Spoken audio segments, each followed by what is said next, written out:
Hi there, I'm Martha Marshall. I'm a member of the Fab Friday General Topic Committee, and I'm welcoming you to what I think will be a real treat today. Other members of this committee are co-chairs Jane Yokoyama and Barbara Griswold, Bruce Jones, and Sue Keebler.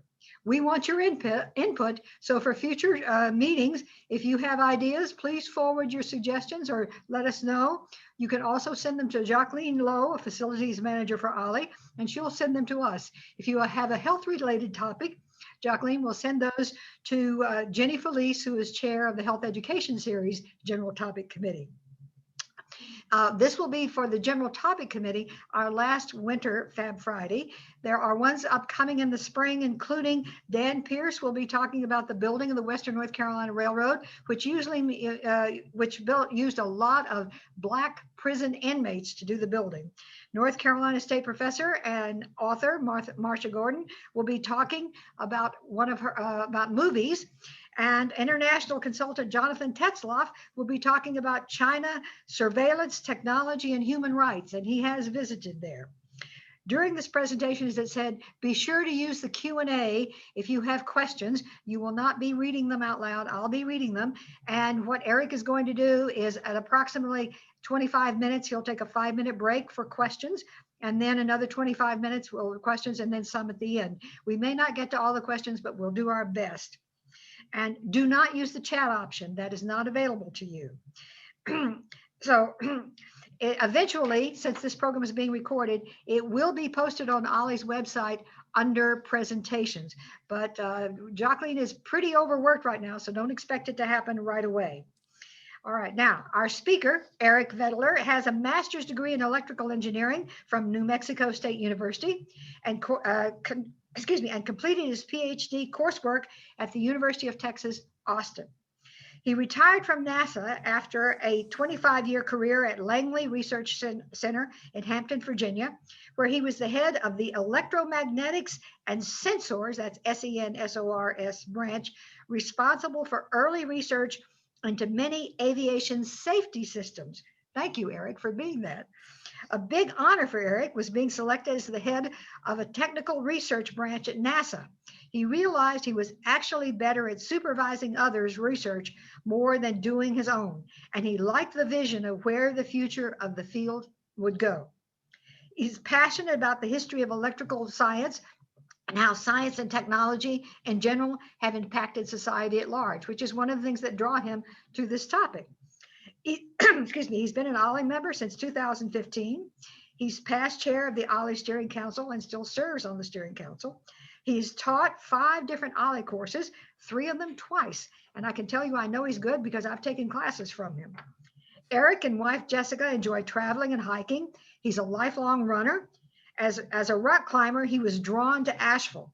His artistic side is playing the French horn in the Asheville Community Band when there's no pandemic. He and Jessica lived 3 years in Paris, where Erik supported Jessica's position as the NATO Science Technology Officer, which he thought was pretty cool. And now for the fun journey to early electricity in Asheville. Erik, it's all yours.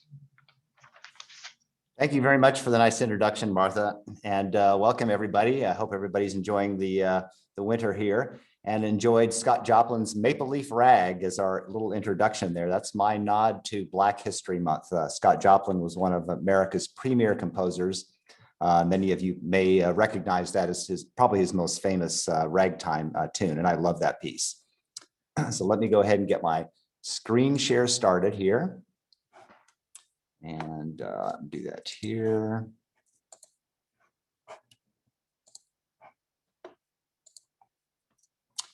So hopefully you can all see my opening slide here. If not, maybe Martha or Jacqueline can let me know. But this is my opening slide. So Asheville, North Carolina, our town here. It's got such a rich history. I'm sure many of you have delved into many of the aspects, whether it's pre-European history of the Cherokee Indians and other Indian tribes in the area. Maybe it's the early drover culture. We have those bronze statues of turkeys and pigs on the Pack Square that drove, where the drovers took hundreds of thousands of animals to market in South Carolina. Maybe it's the Civil War time period and the reconstruction of our city after that a horrific war certainly for the South and the nation as a whole.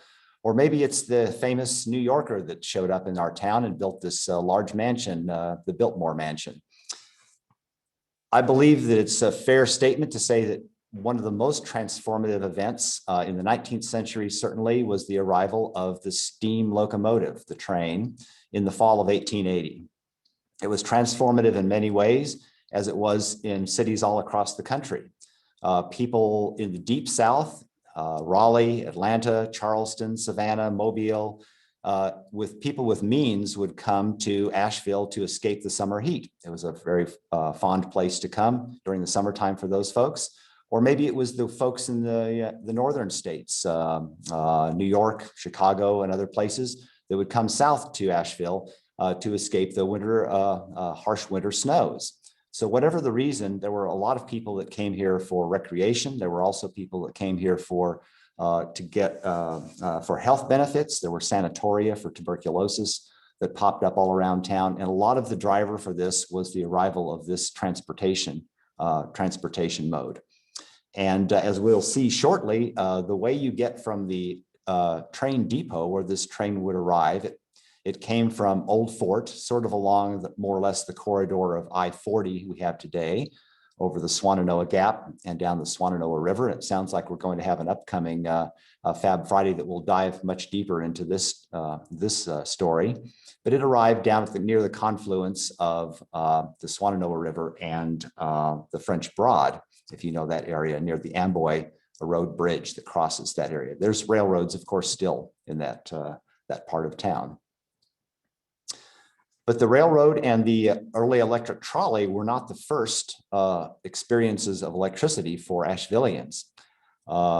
Shortly after the Civil War, there was, of course, the telegraph. The telegraph was wired into our city, mostly into appropriate hotels.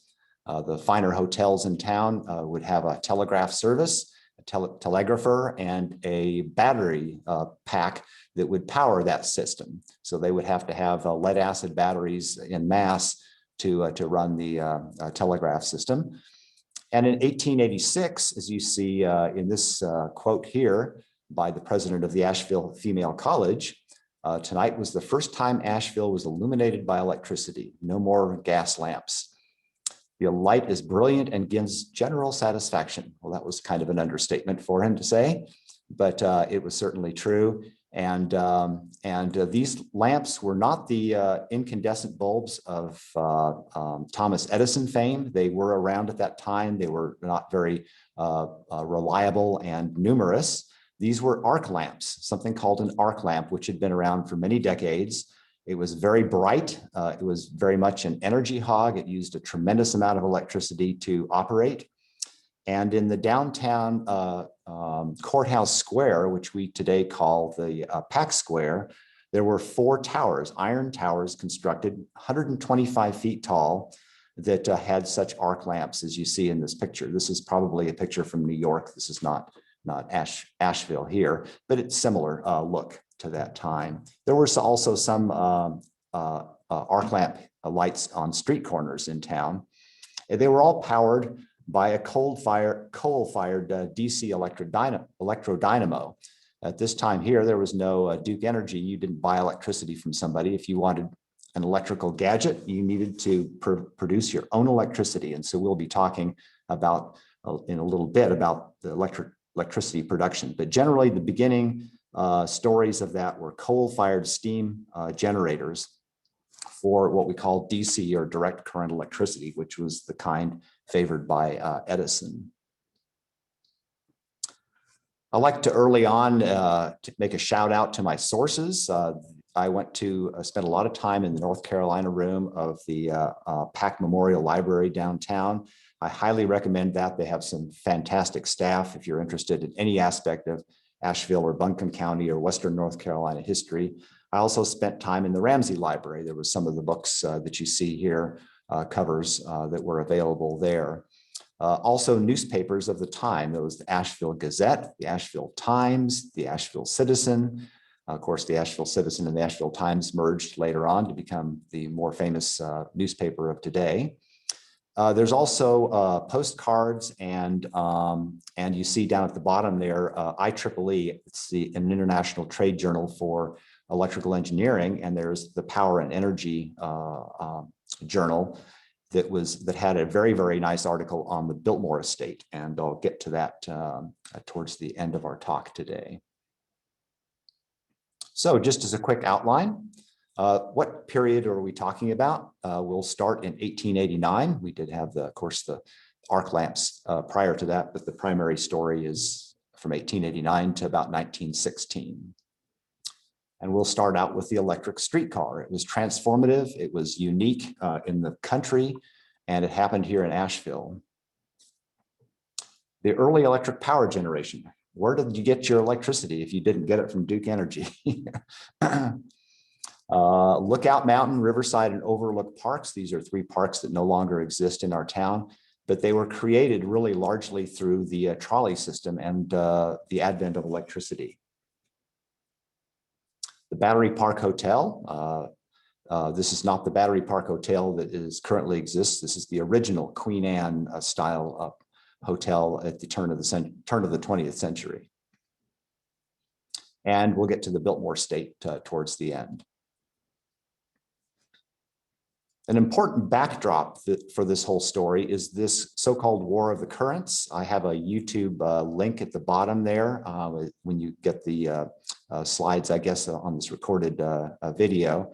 The YouTube link there at the bottom is basically a trailer for a movie that came out in 2019. You may have seen this movie or heard of it there, called The Current War. And it was a story about the battle between industry titans, Thomas Edison there on the right and Nikola Tesla on the left, between their various different kinds of systems for distributing electricity. It elevated itself into the circle of J.P. Morgan and George Westinghouse. So it was truly a titan of the Gilded Age, this current selection of how electricity was going to be distributed and who was going to do it. So this is the backdrop. So the electric streetcar. It's a little funky thing with no horses in front, but sticks that stick out the top and attached to some kind of an electrical wire that you go along. And I think Oliver Wendell Holmes said it very well in this poem that I really like about what these electric trolleys looked like. Since then on many a car you'll see a broomstick as plain can be. On every stick there's a witch astride, the string you see to her leg is tied. And that was how people saw the electric trolley when it came. But first let's look at why the electric trolley and why did it happen here, and why was this town arguably the second town in the United States to have such a regularly scheduled service. So the 1880 train arrived in the location down on the lower left there, the train station, which is on the southern end of what's today Depot Street, 401 Depot Street to be exact there, and we'll see some pictures in a moment there. But if you arrived by train to that station, and there were hundreds or so on a particular arrival, how would you get to downtown? The train station is nowhere near downtown, as you see in this image. Downtown is way up at the top there of the thing, and it's a steep hill. It's a pretty good sized hill to get any way you want from the train station uphill. So there were a large number of horse taxis, horse carriages that would carry the passengers that would arrive to downtown to their hotels or wherever they were going to go. But you can imagine if there's 100 passengers and each of these taxis only carries one or two with their luggage, there's an awful lot of traffic going on just servicing this train arrival here. So very early on, we'll see that there were entrepreneurs trying to figure out how to solve this problem of getting people downtown. I point out here this route. It goes from the end of Depot Street along Ralph Street currently, past the end of South French Broad Avenue up Choctaw, and then cuts over really behind private property and business property over to the intersection of Ashland and South Side. Along South Side, up by the McCormick Field and Green Man Brewery of today, up what we call Biltmore Avenue to downtown. You may be somewhat familiar with that route. I have enjoyed walking that route and looking behind these businesses and homes to see if I can see evidence of what would have been the very first electric trolley. I don't have a picture of the original depot. This is the depot as it was in 1914 in the same location. There's Depot Street in the front, and the train tracks would be behind the building along with the French Broad River there. You can also see some folks standing in the lower left that are near the actual tracks of the electric trolley system. This is what it looks like today. So I'm standing with my back against the fence taking this photograph. It was obviously in the summertime, and the railroad tracks are behind me and the French Broad River beyond that. And now it's a parking lot servicing some new businesses there on the end of Depot Street. Here's a closer view of that brick building. This was the Glen Rock Hotel that serviced a lot of people that didn't want to or need to go to downtown from the depot there. Behind that, over the little pedestrian crossing sign, you can see the hill where the photograph of the depot was taken in the old 1914 image. But this is today where my dentist works. And so I've been inside this building and perused around a little bit at the courtesy of the dental staff there, and mentioned to them this story of the early electricity and trolley system that came basically to their location there. So looking back over here, the options are really this red line, which is where we'll see the trolley system was started. There was also taxis that would go north on Depot Street up what is now Clingman Avenue to Patton Avenue and into downtown. But Good Lake Curve will feature prominently here in a moment. How did other cities deal with the need to move passengers around? Well, most cities had horse-drawn trolleys. As you see in this one, there were small trolleys as in Pittsburgh. There were big horse trolleys, such as in London, and you see the date here is 1900, so they went certainly into the 20th century. They were very, very resistant to any kind of new technology, as most people are that operate a business, and they were controlled by powerful syndicates in most cities in Europe and in the United States. So that is one of the reasons why it took a while for electric trolleys to really gain traction here and in Europe. However, in Asheville, there was no such horse trolley system. They had tried it, and it was just very, very difficult for even large draft horses to carry a trolley up the hills that we have. So enter into the 1880s, John H. Bernard and John Arthur, two Ashevilleans who were passionate about solving this problem. And they were very interested in following what was going on with technology, particularly electric technology and electric motors, and how they may solve the problem of getting a vehicle up the steep slopes of the Asheville Hills. Frank Sprague was an employee of the Edison Power and Light Corporation. Early on, he was a very brilliant, what we would call an electrical engineer today, but that term didn't exist at the time. But he was summoned by some folks, city folks in Richmond, Virginia, to come and design and build a trolley system, electric trolley system for them. And this trolley system was opened in 1888, near the end of that particular decade. And it was wildly successful. That is considered the very first electric trolley system regularly scheduled in the US. So John Bernard and John Arthur went immediately to go talk to Sprague about the possibility of building such a system in Asheville. And this occurred over just a few months. The Ashevilleans were not the only people to check in with Mr. Sprague. There were also many other towns in the country too. But they did get funding to build this railway system, and that railway system was constructed during the fall of 1888 into the winter of 88-89 timeframe. So they were testing out this new system. The power was generated right there on the end of Depot Street. Again, it was a coal-fired, steam-driven electric generator, and the trolley went along that red line that we saw in the map. And there's a very famous story, a very fun story of what happened the day before the opening. The planned opening for this trolley was going to be February 1st, 1889. And the day prior to that, January 31st, 1889, one of the conductor drivers, Mr. Davidson, was running the trolley back and forth up and down that hill to make sure everything was working fine. Well, he couldn't escape the gazes of townspeople at that time, and the townspeople came out in mass to see this new contraption with no horse going up and down. There's no billowing smoke coming out like you would see on a steam locomotive. They just couldn't get enough of this. And of course, as they inquired more and more about it, they wanted to take a ride on the trolley. And they asked Mr. Davidson there in the Courthouse Square if they could. And about 50 folks jumped on the train. And he took them for a ride to show off his newfangled gadget. And they started heading down what is now Biltmore Avenue, but it was then South Main Street. And as you know, there's a pretty good grade on that street, and they started going faster and faster and faster. So Mr. Davidson called the brakeman in the back and told him to put the brakes on to slow it down. Well, he put the brakes on in full mode, and it didn't do enough. They kept accelerating faster and faster down the hill. There was just too many passengers crowded on this trolley.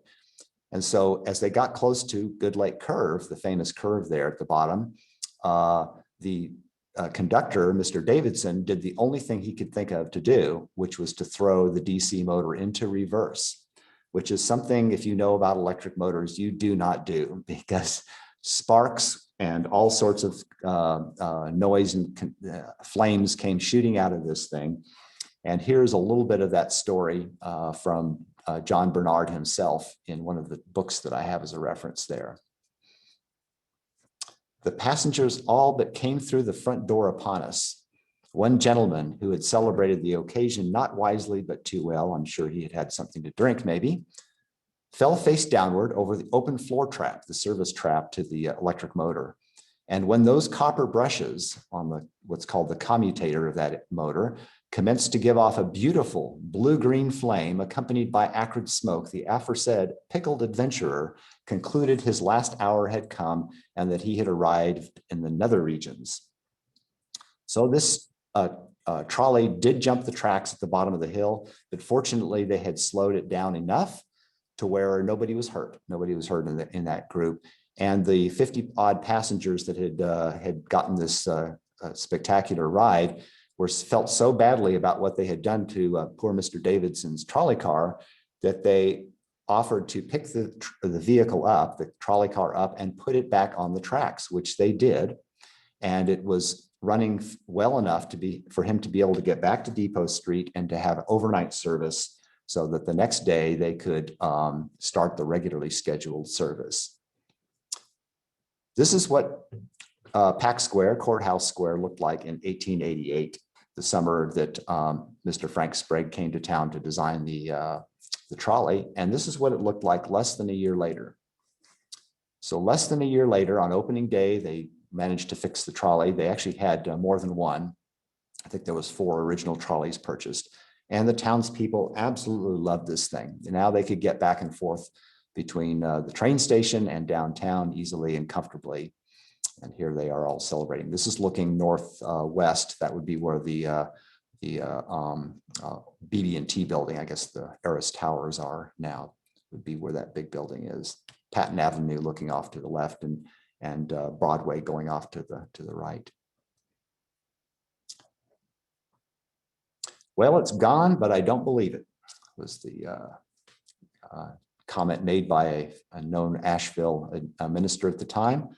People did not believe that this thing didn't have horses or at least some smoke or something coming out.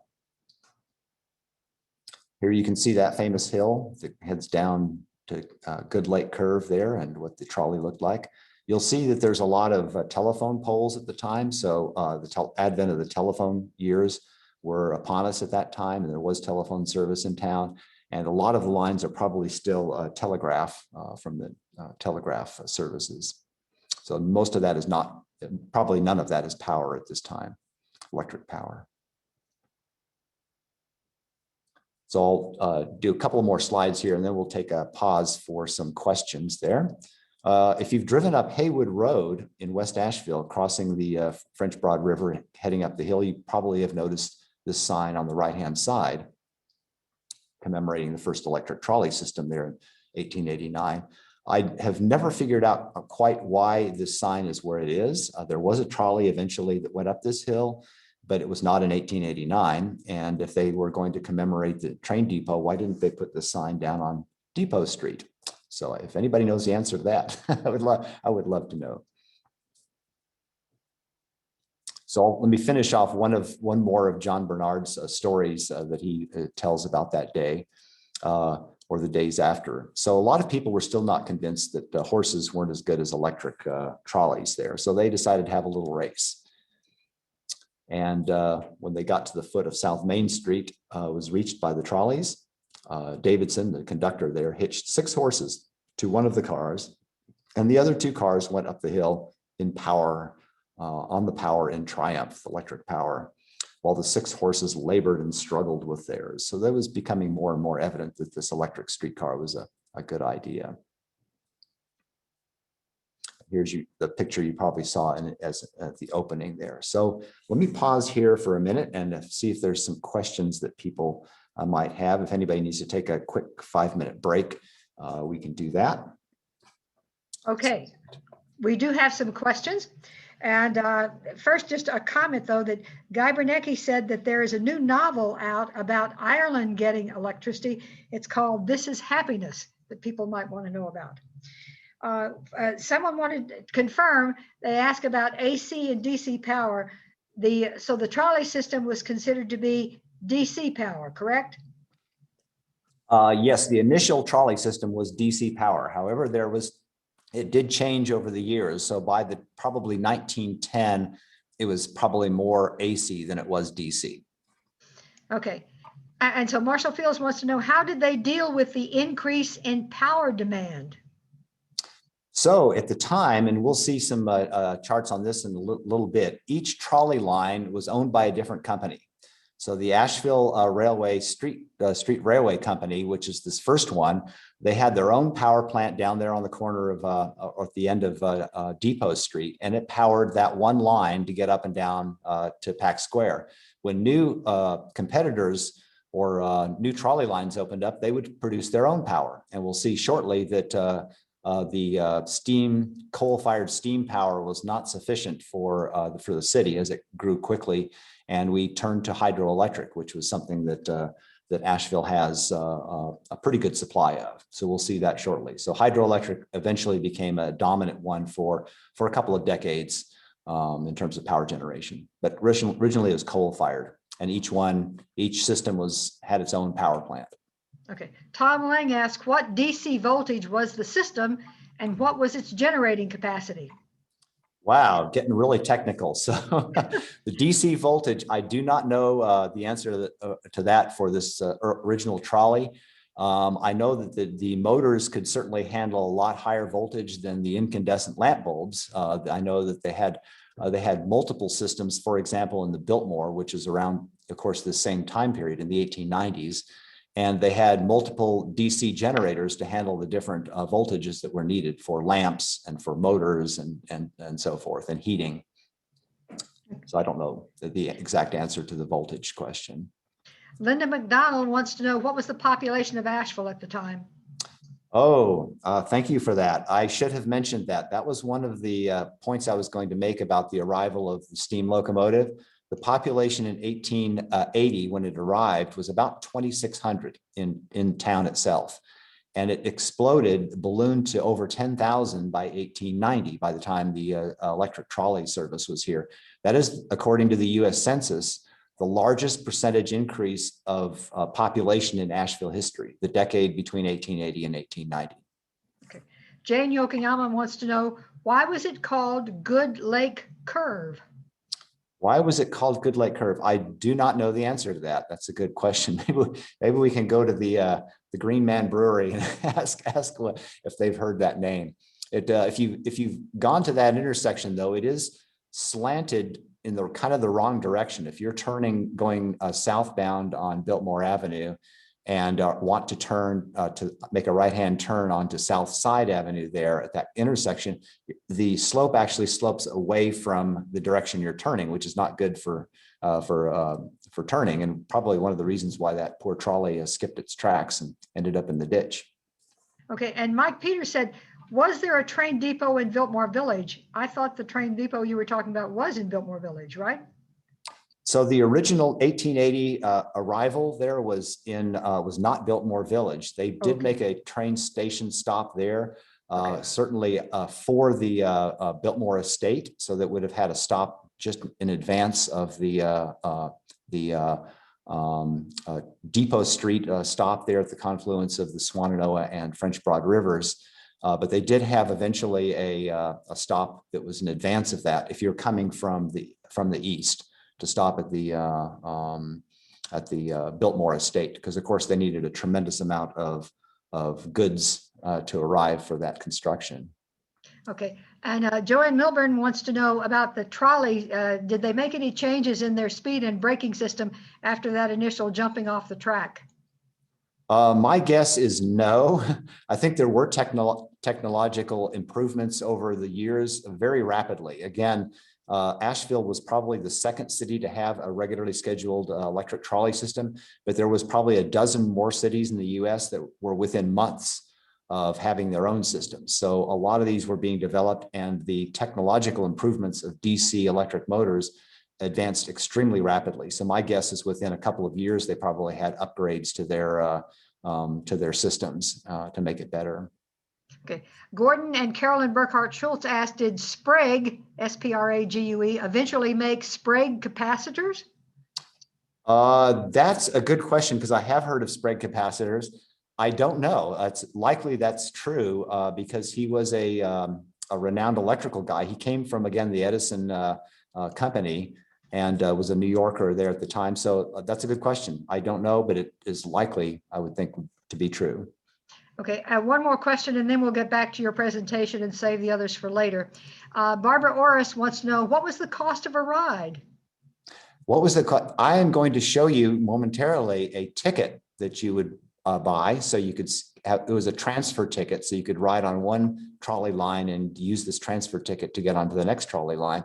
I don't recall that it has a price on there, but so I don't know. If it's not on this ticket, I don't know the answer. Okay, it's back to you, Erik. Okay, well, let's continue here. So we saw this. I think this was our opening slide you may have seen there. Everybody looks pretty happy. Erik, I don't think you're screen sharing. Oh, I'm sorry. Thank you. Get back to this. And thank you for the reminder.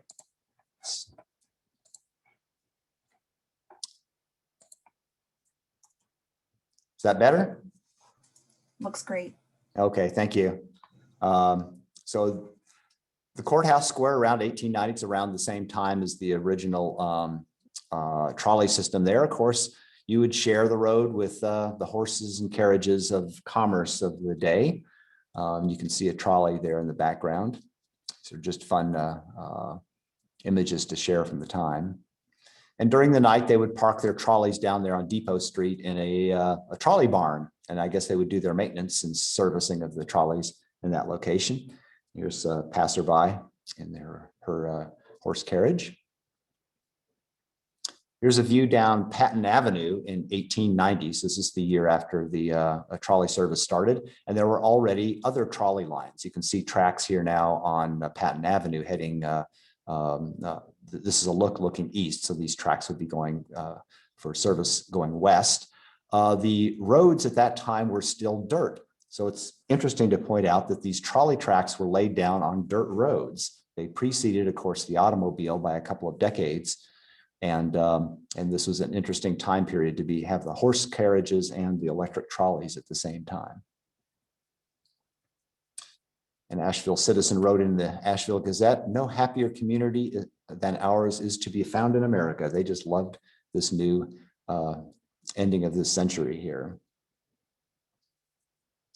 But there were those who were not so happy with the new technological marvel. So especially out-of-towners that had to come in. There was a Rutherford County visitor that came in, and he wrote this article, or our article was written about the event in June 24th of 1891. Well, this merchant from Rutherford County and his mule spied a streetcar bearing down on them. The mule laid back his ears and bolted, colliding with a telephone pole and spilling his rider. So, of course, the Ashevillean townspeople came to his aid, and his reply was, "Me scared?" That's a powerful word for it. We had just gotten into town when here come one of them darn steam omnibuses. Of course, it was not a steam omnibus, without even blowing or ringing a bell. So he just was not very comfortable with the whole electric trolley thing. When asked about his mule, "No, let the mule go, I'll follow. I'm going back to where we don't have nothing like those buses, and you can drive all over the country without getting every bone in your body broke." So technology always has two sides there to the story. Here's that corner there on Courthouse Square, as it was then known. And you can see there are more and more trolleys. This is probably a decade or so later. You can actually see some cars down on the far left there. So it was probably maybe into the 1910 timeframe. And there's many different lines, as you can see. You can take the trolley from the Depot Street off down the hill to the right, down Patton Avenue. It looks like there's a trolley heading down the hill going up to down Broadway, which is would have been known at the time. Trolleys everywhere. And even into the 1920s, a little more sophisticated trolleys, but still the same sort of a Oliver Wendell Holmes broomstick powering of these trolleys. Initially, I believe there were two sticks that stuck up on the top of the trolley, one for ground and one for the power side. And eventually they grounded the trolleys through the rails on the ground, and they only had generally one power source overhead. But the voltage, I believe, began to go up as the capacity of the trains went up. So they needed more powerful motors.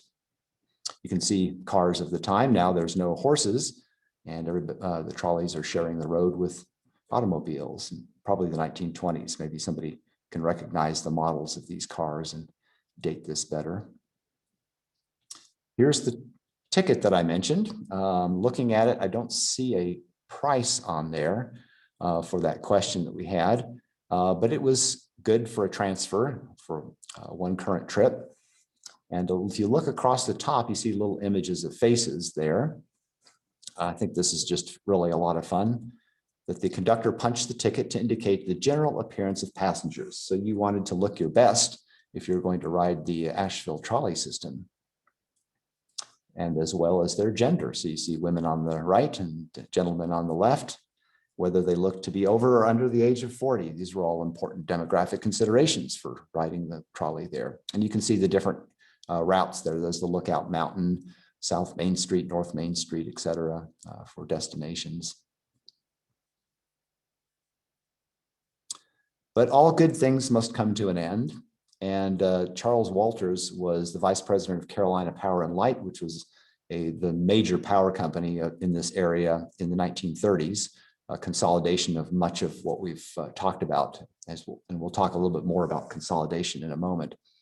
But in the Asheville Citizen, he reported that the operation of the last streetcar in the city of Asheville is more than a mere ending of trolley service. It is significant because it means that another form of transportation has outlived its usefulness. It is significant because Asheville was the second city in the country to have such electric cars. And of course, the reason why this system was going out of business was the advent of, en masse, of the automobile. More and more people wanted to have their own private, personal method of transportation. And it really killed the electric trolley system, not just in this city, but in other places around the country. Only those of more mature years are able to really appreciate the part of our electric trolley lines have played in the development of Asheville. They made it possible for the city to spread out and for the people to enjoy suburban life. They furnished recreation in the days when Sunday strolls and trolley rides were popular pastimes for the masses. And they gave Asheville the impetus that moved it from a struggling village to a young city. And so we are going to see how a lot of people think about the suburban life being started by the automobile, In many places that was probably true, but in Asheville, much of the different suburban neighborhoods in town were really an artifact of the electric trolley system. So what did the streetcar offer? It allowed urban areas to expand to less expensive real estate. So as we mentioned, there was almost a fourfold increase of population in the 1880s, and that increase would continue into the 20th century.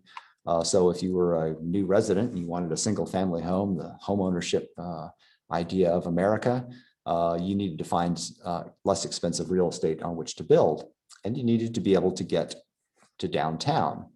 The electric trolley is much more efficient at frequent starts and stops going through urban areas. So a steam locomotive is not a good option.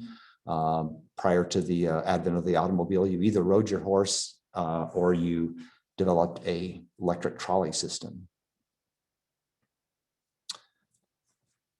It was reliable at providing inexpensive transit jobs to town centers before the advent of the automobile, and saw a rise in the middle class. Certainly in our community, that was the case.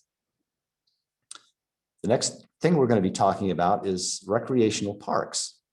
And recreational parks, certainly the three that I'll focus on, the Overlook, the Riverside, and the Lookout Mountain, were artifacts of the electric streetcar. So it served to expand the concept of leisure. And of course, we know all about things like movies and recorded music and all sorts of things. Sewing machines and toasters and all kinds of appliances would start to find their way into people's homes. But the big reason for the creation of some of these recreational parks was improving the economic position of the streetcar company. So if you were at one of these streetcar companies and you're shuttling passengers all around during the week, during the business days, that's great. But during the weekends, these trolley cars were primarily parked in their barns, making no money at all. So these streetcar company owners started to try and think of ways that they could get passengers to ride them on the weekends. And that was the advent of the idea of a recreational park at the end of each of these streetcar routes.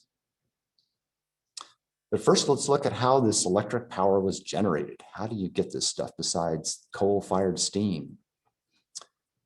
Well, you may have heard of a gentleman by the name of Edwin Carrier. There's a Carrier Park down there on the French Broad, down there in West Asheville area. He came to Asheville in 1885 and purchased much of the land, which is now what we call West Asheville, on the west side of the French Broad River. There was a hotel that he built and subdivided and sold many lots in West Asheville. So a lot of the layout of our West Asheville community is due to Edwin Carrier and his business model. He's the first guy that created the concept in Asheville of hydroelectric power. So he owned this Hominy Creek, which I'll show a map in a second there, but it's on this southwestern part of town. And it's a fairly steep gorge. The I-240, I'm sorry, corridor crosses over there where it intersects with the Brevard Road. And it's a fairly steep gorge, so a perfect place for building a dam and a little power generation station. And he built that in 1890, just the year after the original trolley system. It was a 40 kilowatt, what they called a dim and wink system, since it dimmed and winked the lights a lot in town. And this is sort of an idea of the number of arc lamps, which are electricity hogs, or these new incandescents that the Edison company had come up with were now available. And there's quite a few more of those that it can certainly power into people's homes and so forth. Or a 300 horsepower electric motor. So he built his own trolley line to serve the West Asheville residents, and it was powered by his own hydroelectric system. So there's one endearing story that I like about the early days of Carrier's power generation on the Hominy Creek. This was an article in the Asheville Gazette at the time, 1892, with this big water power coming out of the Hominy Creek.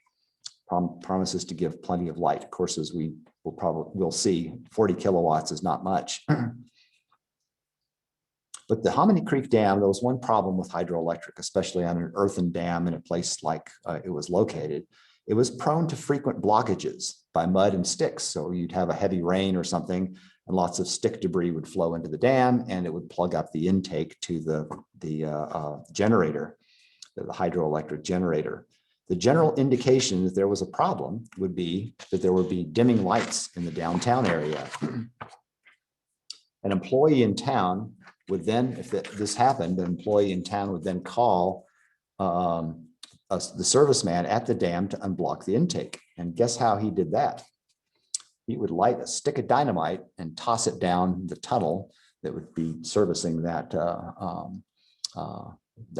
generator there, and just literally blast it out with a stick of dynamite. I thought that was a really, really funny way to solve your engineering problems.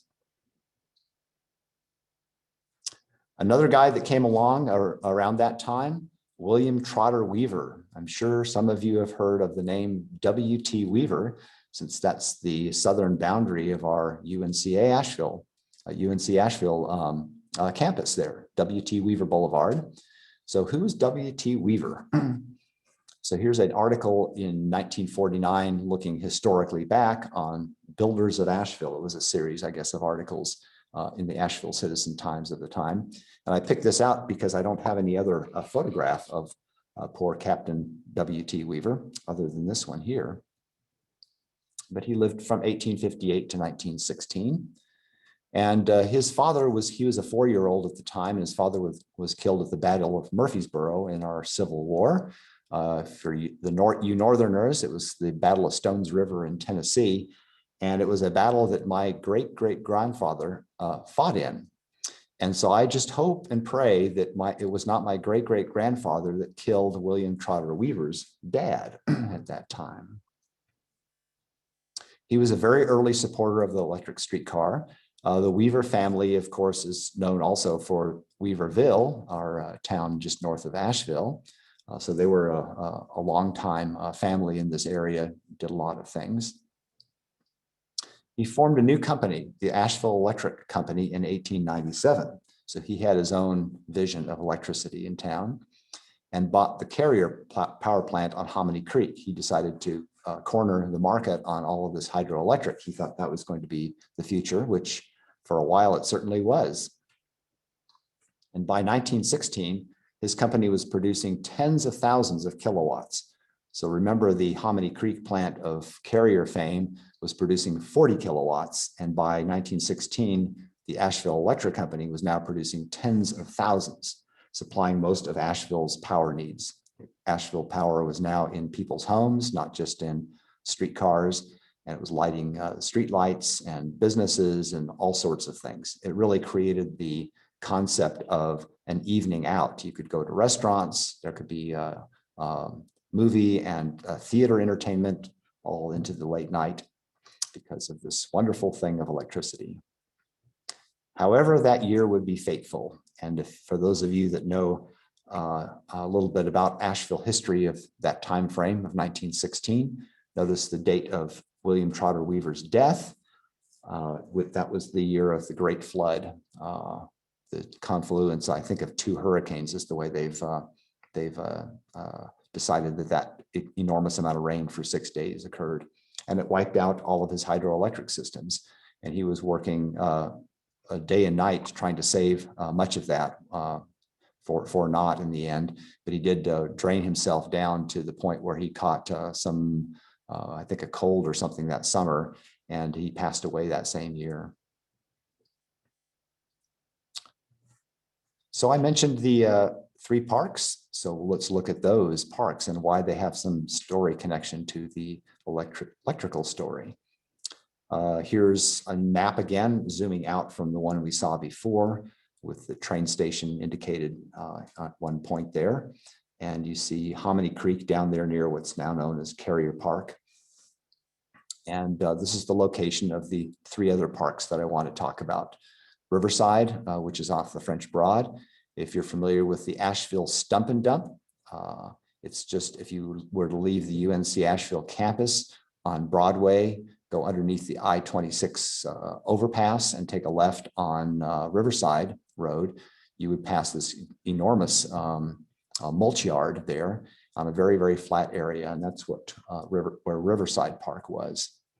Lookout Mountain is literally where you sit if you're in the Reuter Center. The hill up behind the Reuter Center that goes up to the observatory is what was known as Lookout Mountain Park in the early 20th century. And the third one is Overlook Park, which is today on Town Mountain Road.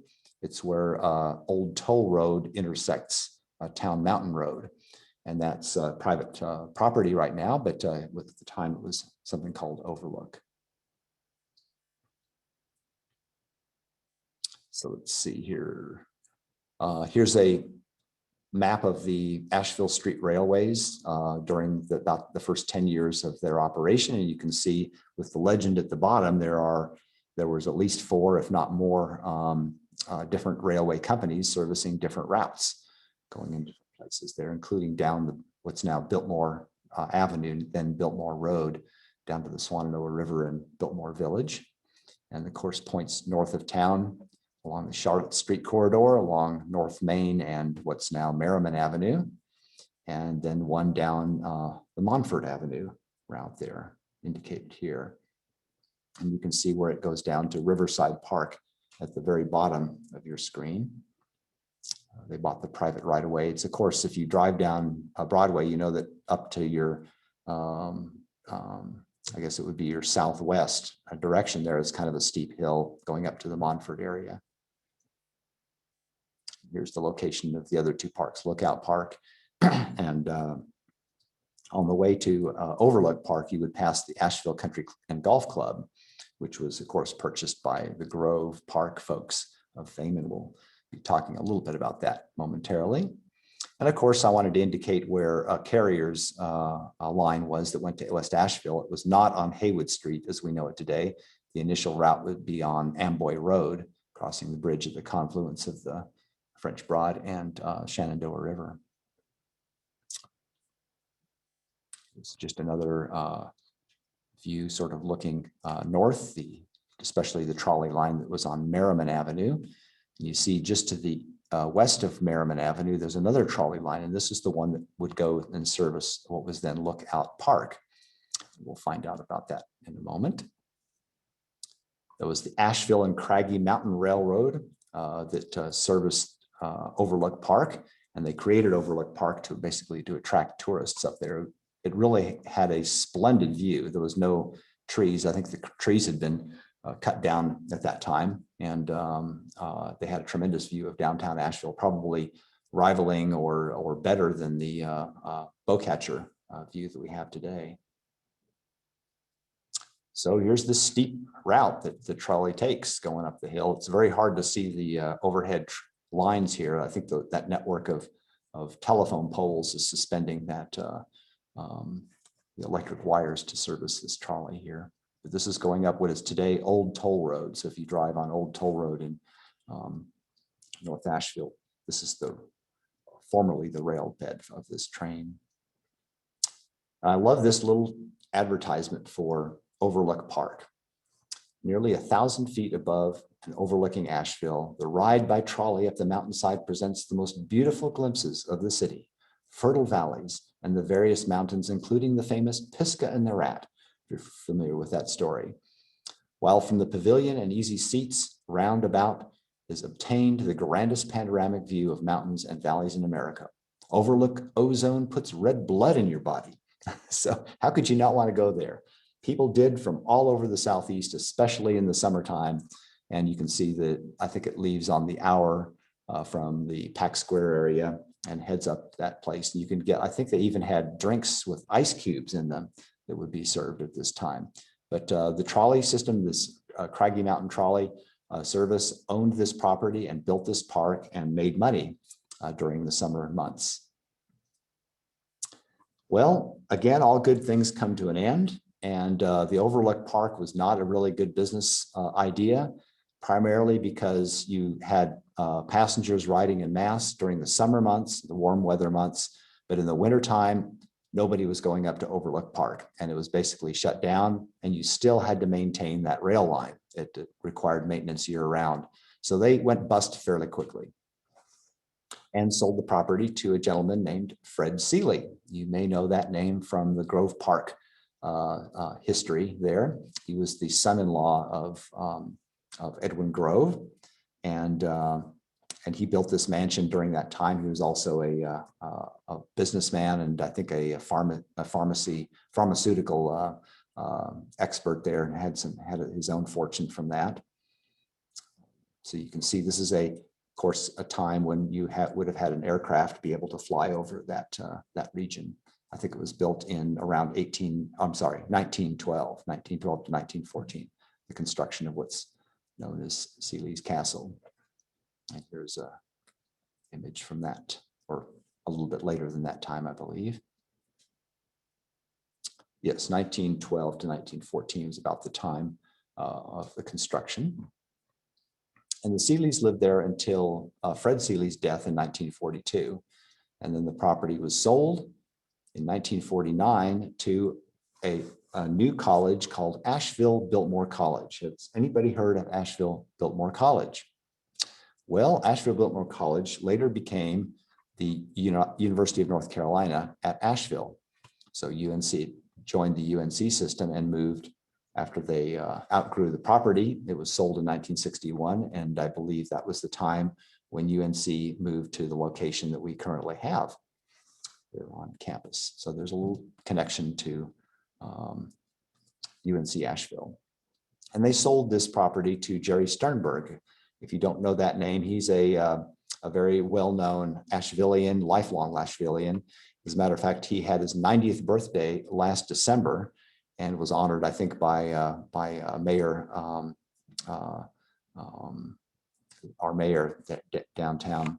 And so anyway, Jerry Sternberg is a famous guy.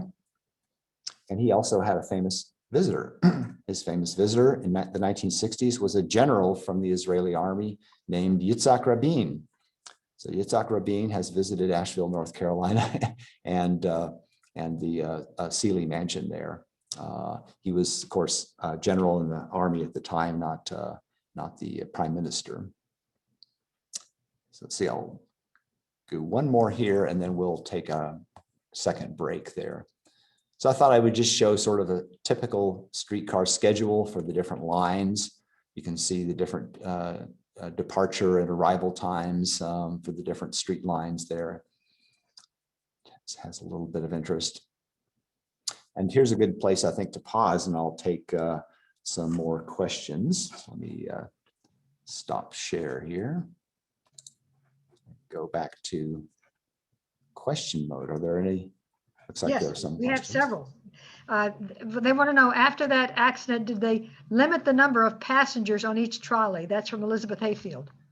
Yes, I'm assuming you're talking about the Good Lake accident there. Yes. Sure. So I think that I don't know the exact number of folks that jumped on, but Mr. Davidson was so proud of his streetcar that he kind of let anybody who wanted to jump on, and it was overloaded. So they did limit passengers. I think you had to be seated, if I'm not mistaken, to be riding in that trolley at the time. Okay, and then Barry Silverstein has a couple of questions. Was the town council visionary, and were there a lot of opponents to the electric car? And what was the initial cost of the streetcar electrification? Additional cost, I guess, to the city or something? I'm not Well, he sure. didn't really say.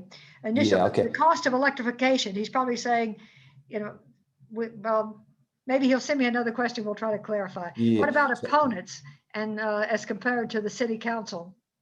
Yeah, so of course, all of these streetcar things were businesses, and they filled a niche of big need that the town had for ferrying passengers from the depot down on Depot Street up to downtown, and then other places. So it was an economic engine. And so my belief is, I don't know of any dissenting argument for these private businesses developing these streetcars. This was not public money. This was all private industry. And there was a lot of money to be made for those that did it well, and not for those who didn't. The Overlook Park, Craggy Mountain Railway was kind of a disaster. They really didn't see that people are not going to go up to the top of this mountain in the wintertime. But that was not I don't think that there's any problem for the city at that time. I'm sure that at some point in time, there were competitors who wanted to have, more than one streetcar company on a particular route. And that might have caused problems eventually for the city there. But initially it was private business. It was their risk, their capital that they raised. And generally the public seemed to really like having a streetcar trolley. Henrietta Cutler wants to know, were the streets, when the trolley started, were the streets pretty much mud streets at that time? Yes, most all of them were dirt. Patton Avenue was in that photograph that I showed. That was a dirt street at that time in 1890. I'm not sure at what time those all got paved. Eventually they did. Certainly by the advent of the automobile, most of the downtown streets were either cobblestone or paved. Okay. Did you learn of any significant accidents between the trolley and horse-drawn carriages or pedestrians beyond the one you did describe? Other accidents, I am sure there were some, but other than the poor guy from Rutherford County that got thrown from his horse and the Good Lake trolley jumping, which didn't really cause any injury. I'm not aware of specific ones, but I'm sure if one were to peruse the Asheville Gazette and newspapers of the time, you could probably find accidents where people lost their lives or were more seriously injured, or horses even, of course, at the time. Horses would have been a problem. And that was Stuart Smokin. And I am correct, there were stops along the way, Linda McDonald asked, right? You didn't just have to get on at the beginning and get off at the end. Correct. The initial rail line that went from the depot to downtown, I believe it only went to downtown. But very soon, very quickly, they stopped along the way because there were businesses along the way that could benefit from the traffic. So that was one of the big advantages of an electric trolley system, is they can start and stop those motors very, very easily. So it became there were stops along the route. Yes. Tom Lang wants to know, is there a difference between a trolley and a streetcar? To my knowledge, no, it's the same thing. Okay. And I sent to everybody in chat a website about the Spragues. So if you check that, you'll be able to read. But I got messages from Mike Peters and Stephen Carter and Jim Murchison about them. And it says Robert Sprague founded Sprague Electric in 1926. He was the son of Frank Sprague, who was the father of electric traction. Okay, so it was the son of the gentleman that we talked about here. Right. Started the Sprague. Okay, good. Yeah. Okay. Jim Murchison wants to know, how do you power a 300 horsepower or 224 kilowatt motor with a 40 kilowatt generator? A 240 kilowatt motor. So I'm not sure what that's referring to. There was, I guess, the carrier system with the carrier plant, the 40 kilowatt power that it was generating.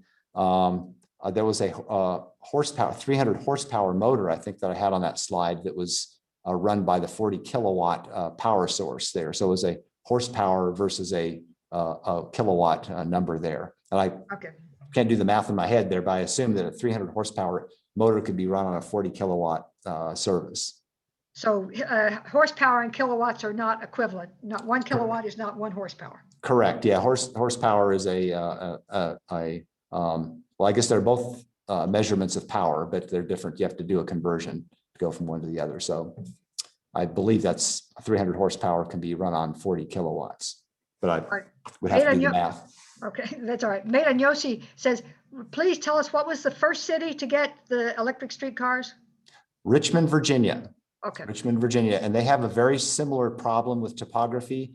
If you've ever been to Richmond, the James River is fairly far down below the elevation of most of the downtown city there. And so they had the same sort of problem that Asheville had. And they were the first ones to get now I have to be careful that I clarify, regularly scheduled electric streetcar, because there were test cars that were run, like, for example, in Cleveland, I believe, there was a test trolley, but it was not regularly scheduled service. It was just somebody's design to try it out, I guess.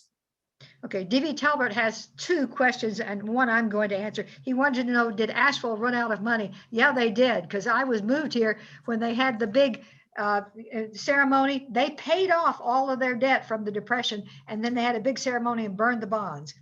Okay, but he wants to know, how did the Depression play into the closing of the streetcar in 1934?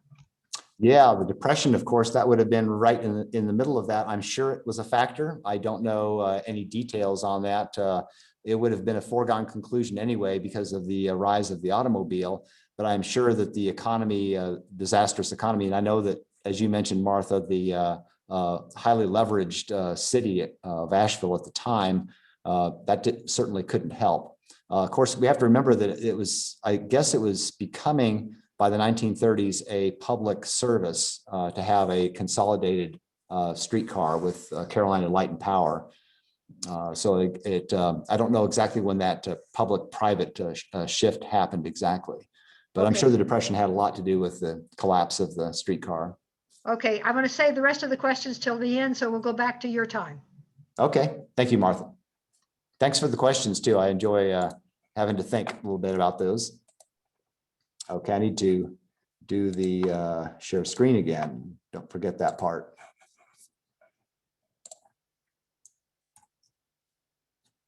So let's talk a little bit about the Riverside Park. We talked about Overlook Park, and that was somewhat of a disaster. They didn't make any money, although it was a lot of fun for those people coming from the deep south in the heat of the summer to go up and have an ice drink at the top and look at the beautiful mountains. So the Asheville Electric Company, which was the W.T. Weaver Company, and Riverside Park in the very early years of the 20th century. So here's a photograph of the Riverside Lake. So this is, as I mentioned, where the Asheville Stump and Dump is, and I encourage you to drive by there sometime. It's a very, very flat area. The Stump and Dump was basically they filled in this lake to create that spot where they have the mulch yard today. Here's sort of an aerial view rendering, an artistic rendering of the area. There, north would be to the left. You can see, I think you have some little arrows to indicate different things. There's the French Broad River at the lower left, and it was basically a flood lake. So every time the French Broad River would flood, it would fill in this little flat lake there on the side of on the east side of the river. Broadway Avenue, you can see there. That would be sort of the approximate location of the I-26 overpass. And UNC Asheville, yay, is up on the upper left there of this image. Montford would be up the hill on the upper right corner there. And there's the Pearson Bridge, if you're familiar with that bridge, that takes you over to the west side of the French Broad corridor. The other thing that's cute about this little picture is you can see a trolley car just above the Pearson Bridge on the far left of the screen coming down the mountain there. And there's another colored postcard. There's a number of postcards that were colorized black and white pictures. They didn't have color photography, but they were able to colorize pictures for postcards. And here you can see a trolley there. So as I mentioned, the Asheville Electric Company needed to generate revenue on the weekends. They were a little bit more forward thinking than the Craggy Mountain rail line. And they decided that if they bought this property at the end of on the Riverside Drive and ran a trolley down from Montford, they can get all the passengers from Asheville to come down on the weekends and enjoy all of their electrical contraptions, because they would have electricity to build all sorts of things here. Want to point out that there's a tiny island in the middle of the lake there, and a big white square that you see there, that is a movie screen. So they, as you will see shortly, they had a movie theater for people to watch silent movies of the time. There's also a sort of a conical shaped green building on the right, sort of hidden in view behind an orange roof. That was a carousel. That was also electrically powered. These were all fun and gadgets that you could have. So here's all the fun that people are having in the summertime: canoeing on the lake, watching movies, riding the carousel. They even had a little zoo there with some wildlife, not just from Western North Carolina, but from all around. There's a picture of the merry-go-round. 1902 is the opening year that the Asheville Electric Company bought this property and opened up a business. And they had a subsidiary called Asheville Amusement Company that actually generated the revenue for the parent company of this time. They had a baseball field and a horse track in the 1880s and 1890s prior to the purchase here, so people were familiar with the area. And they had streetcars that left Pack Square every 15 minutes on the weekends for people to come down and check it out. And there's a very famous Ashevillean who has very early childhood memories of this park and this time, and that would be a gentleman by the name of Thomas Wolfe. And he later recalled in his life his early childhood memory of seeing the Fall of Troy. It's a silent movie from 1911, and he remembers those cardboard boulders raining down on Greek soldiers. And there's a link at the bottom there if you care to watch. It's only 11 or a few minutes long there, so you can see the silent movie that Thomas Wolfe remembered as an adult. It was called a kinodrome. It was a projection movie theater that was just brand new at the time. And here you can see a program from June 20th of, I guess, 1910. If you want to see any of those movies, you could go down there. Free admission too. All you have to do is buy a streetcar ticket, trolley ticket, and get down there, and a band concert. Some years later, here was the structure for the big screen across the pond there. And it looks like it's seen better years. Another electrical gadget that was available for the public there was something called an Auxilia Phone, which was an early broadcaster of music. So here you can see a small version of one of these in somebody's home. And they had large versions of this. You could have recorded music from a phonograph, an Edison phonograph, and you could play music and have it recorded, and you didn't have to have a live band, and people could enjoy music all summer. The link at the bottom there is a link that I think shows the operation of how this particular one in the picture works. But it was an early broadcast loudspeaker system. But all things changed on July 16th, 1916. They had had 6 days of heavy, heavy rain in the western North Carolina area. 2 hurricanes, I believe, is what they attribute that to. And that basically spelled the end of the Riverside Park. It was completely destroyed, not just the trolley car tracks, but all of the pavilions that you saw in those images before. So that kind of ended that. Here's a picture of one of the trolley barns where the trolley cars were stored. So they lost a lot of capital due to that event.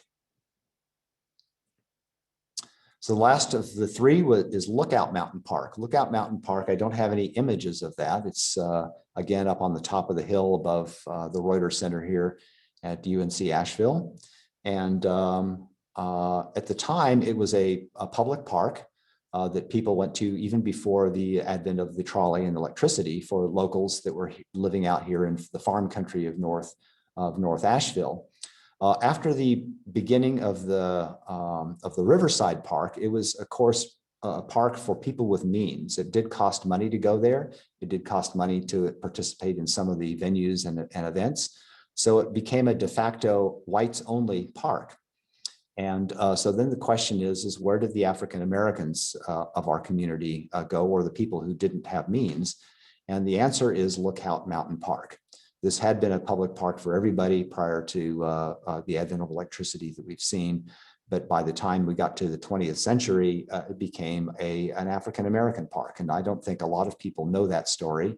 It was serviced by its own trolley that we saw. And there was actually an iron trellis that crossed over what's now W.T. Weaver, very close to the Merriman Avenue intersection there. And I've tried to look for evidence of that. On the south side of that is sort of a steep hill property that's owned by UNC Asheville, but I've not seen any evidence of where that railroad trellis would have been. Yeah. Let's try to find out who is driving this little brown Honda SUV out here. We need to get them. I have no idea. Tell Sorry, them I will be there momentarily, please. Sorry, guys, said somebody come in. So that's the story of Lookout Mountain Park. I've hiked around there. I encourage people that when they come to the Reuters Center to post-COVID times to go look around in the park. It is owned primarily by the university there. So as time went on there's a lot more than just trolley cars and carousels and exitophones available. There are private things you can buy in stores in town. Another economic driver there, such as sewing machines, coffee percolators, an iron, radiant toasters, a chafing dish, which I guess it's a cooking dish there, and a water heater. And the thing I love about this little ad in the Asheville Citizen Times is the phone number that you call to find out how you can get hooked up to the Asheville Electric Company's power. You dial 69. Shows you what it was like in the early days of the telephone. So another famous gentleman who came to Asheville in 1902 was William Henry Jackson. If you're a photographer or a photography history buff, you may know that name. He was an American who traveled all throughout the western states taking pictures of what would become national parks, things like Yellowstone and Yosemite and so forth. And he took beautiful photographs, black and white photographs of the time. And here's one of the pictures that he took near the end of his career, actually, in Asheville. He went up on Bowcatcher Mountain with a gentleman from the newspaper, I believe, and took this very famous photograph. And of course, you can see Pisgah and the Rat on the left, and then a little farther in the distance in the haze is Cold Mountain, looking to the west and southwest. And it was colorized into a nice postcard that you could buy and send to your friends if you were from Asheville and wanted to advertise your town. The important thing about this photograph is the large building on the upper right there with the big smokestack. So you probably can guess now, based on what we've been talking about, what that smokestack is for. It is a coal-fired steam electric generator. And that was generating power for this building here. The original Battery Park Hotel, 1886 to 1922. I need to emphasize the word original because we do have a Battery Park Hotel near the same site on the top of the hill there that was leveled by the construction, I guess, of the Grove Arcade building that's there now. But this was a phenomenal building in what they called Queen Anne style.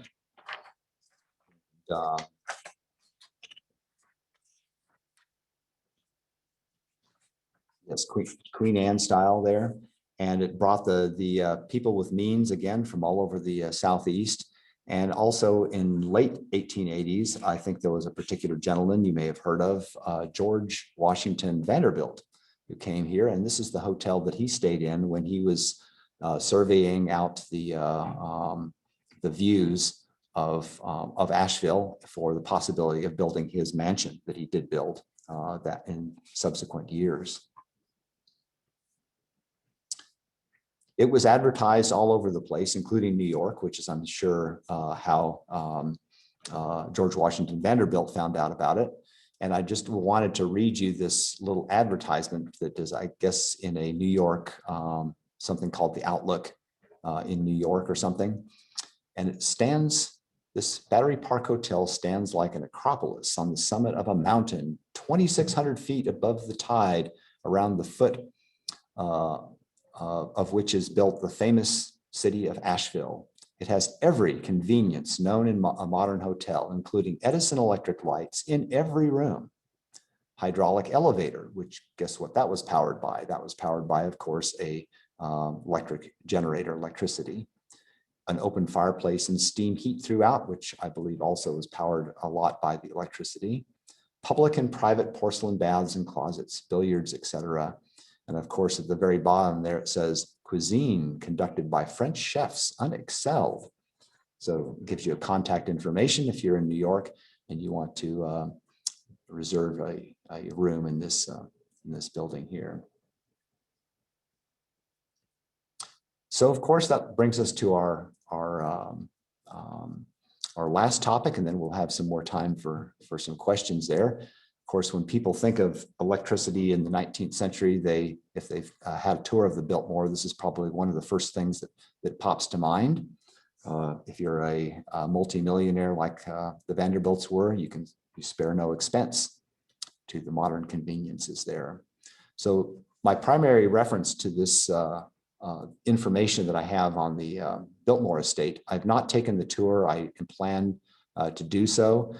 They do have a behind the scenes tour of the electric power system, and I think the attic and some other things that you can do at the mansion there. I've not done this yet, so these are pictures I've gotten free off the web and so forth. But the story comes from Thomas Blaylock's 2012 article in IEEE Power and Energy.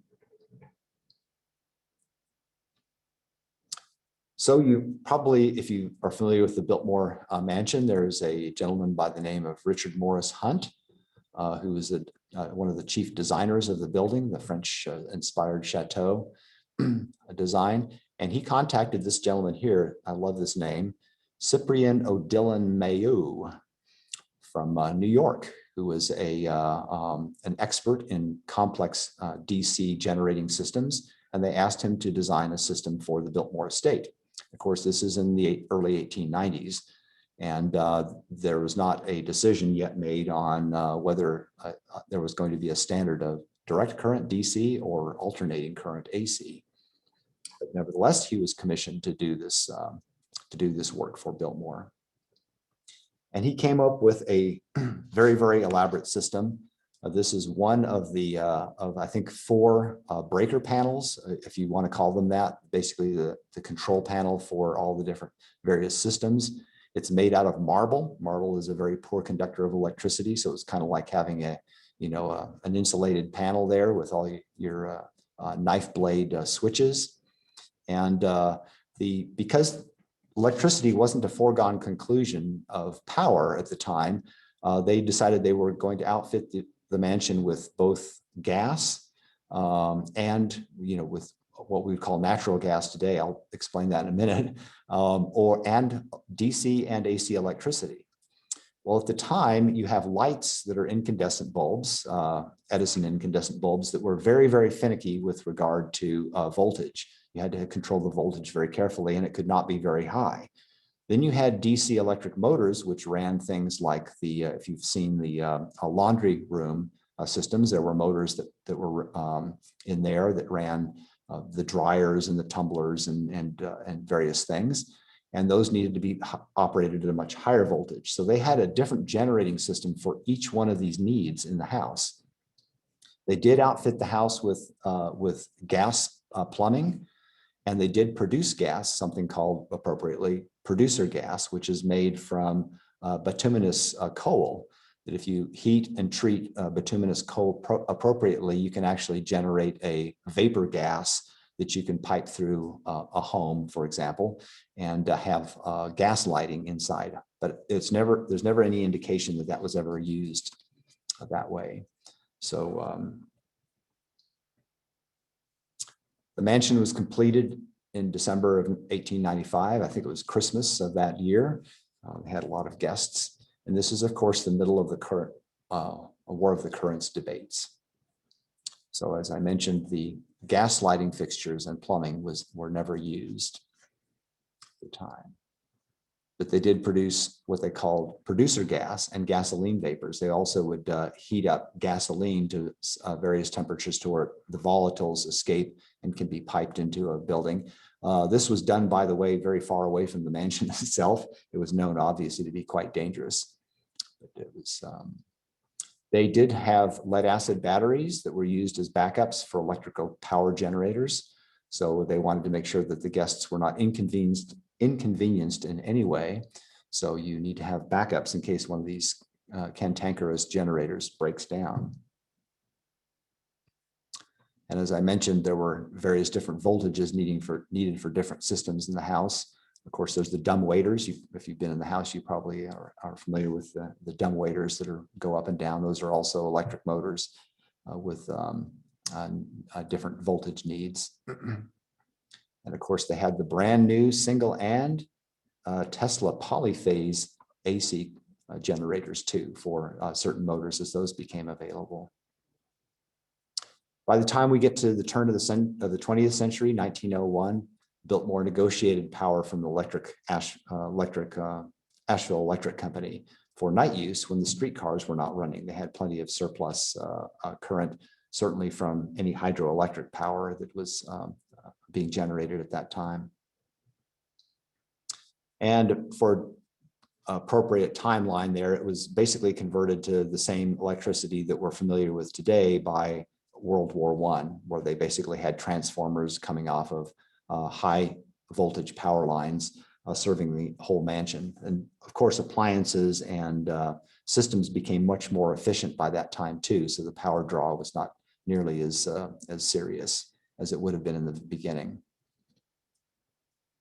Here's one of the gasoline powered DC generators. I apologize for the image, it's not very clear, but it was the best I could do with what I could get off the web for this. It was publicly available. And that brings me to the conclusion of the talk. I have my email address if people think of a question later that they would like to ask. I appropriately put the train depot in this picture that you remember from the 1914 time period, a photograph taken on up the hill there where currently there's an apartment complex. And this picture was taken, if you see the date on the bottom, on July 16th, just right after the end of the torrential rains causing the floods. You can see some of the trolleys there submerged and the French Broad on the left overflowing its banks. So thank you for your time, and I'll turn it back to Marcia if she has any more questions. Okay, first I did send an email in chat to everyone where Jim Murchison, Tom Lang, and Gregory Berg rose to the occasion and gave us calculations on horsepower and watt so that you could see those things. Oh. Okay, let's see. Wait, hold on one second here. Michael Smith wanted to know, did the streetcar companies have a right-of-way agreement with the city? I don't know. I assume that was the case. Again, the city would have been trying to encourage these systems because they did provide this huge need that the city had of transportation. Certainly the folks coming in on the rail line that needed to get to downtown. So my guess is they would have offered a right-of-way service to be able to lay their tracks at least and operate their commercial vehicles. Okay, and you showed several maps about the trolley streetcar lines. Was one of the maps a map that showed the height of the trolley lines in Asheville? Was one of those the height? The height of the trolley line. When they had the most trolley lines operating. Oh, yes, probably. I don't believe there were more than 8 or 10 different companies at any given time. There was rapid consolidation as companies, would start up and maybe struggle a little bit, or maybe want to turn a quick profit. They would sell out to another trolley line. And it was generally by the 20th century, it was electric companies that were buying up these trolley lines. So it would not be like, for example, the Asheville railway system that started out in the very beginning. It would have been owned then by Asheville Electric Company rather than a trolley company per se. So they consolidated fairly rapidly, and it's actually a fairly complicated story about how the expansion and consolidation occurred, because there was a number of rail lines that sort of competed for the same line, and only one of them would get it. So it's a little bit complicated, and I've really forgotten a lot of the names of some of the early electric companies that tried to provide power to the trolley systems too. There's quite a few. Okay, and Tom Lang wants to know, in your walk-arounds exploring, did you see any evidence of the old trolley systems? Yes, in particular, the one I was most interested in was the original one that goes from up Ralph Street to Choctaw and on to South Side and what's now Biltmore Avenue.